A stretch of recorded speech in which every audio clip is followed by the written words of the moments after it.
नमस्कार. तर हे पोळपाट लाटणं बघून तुम्ही पहिलं तर म्हणणार ही बाई आता काय चपात्या करायला घेते का काय, पण नाही.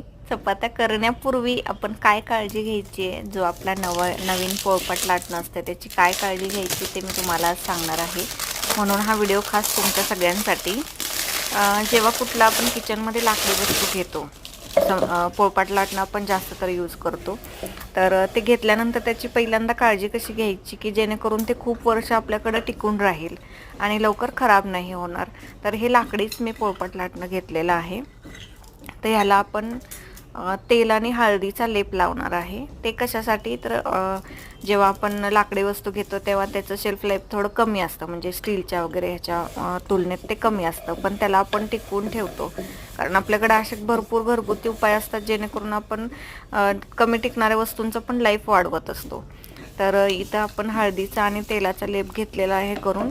तर ते तो पोळपाटला मी व्यवस्थित सगळीकडे लावून घेणार आहे आणि जे लाटणं आहे त्याला पण मी लावून घेणार आहे. तर तुम्हीही नवीन जेव्हा पोळपाट लाटणं घेऊन येणार किंवा एखादी लाकडी विळी घेणार किंवा लाकडी एखादं शोची वस्तू जी आपण किचनमध्ये ठेवतो किंवा लाकडी आपला पाळं असतं बघा, ते आपण बऱ्याच वेळेला घेतो की अमेझॉनवरती मिळतं, तर ते वुडनचं छान दिसतं डेकोरेटिव्ह. तर ते सुद्धा तुम्ही घेतलं तर तुम्हाला हेच करायचं आहे. हळदीचा आणि तेलाचा लेप घ्यायचा जे आपण खातो, सोयाबीन ऑइल असू दे, सनफ्लॉवर ऑइल असू दे किंवा जे तुम्ही खाता ते शेंगदाणा तेल असू दे, कुठलंही तेल आपल्याला चालतं.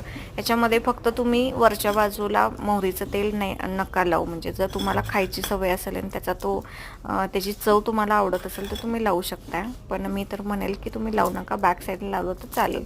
तर इथं आपण साधं तेल घेतलेलं आहे, तुम्ही मोहरीचंही वापरू शकता. मोहरीच्या तेलामध्ये कसं एक कडवटपणा असतो, त्यामुळं किडेमुंग्या जास्त त्याला खात नाहीत किंवा लागत नाहीत. तर तो पण एक फायदा असतो त्याचा.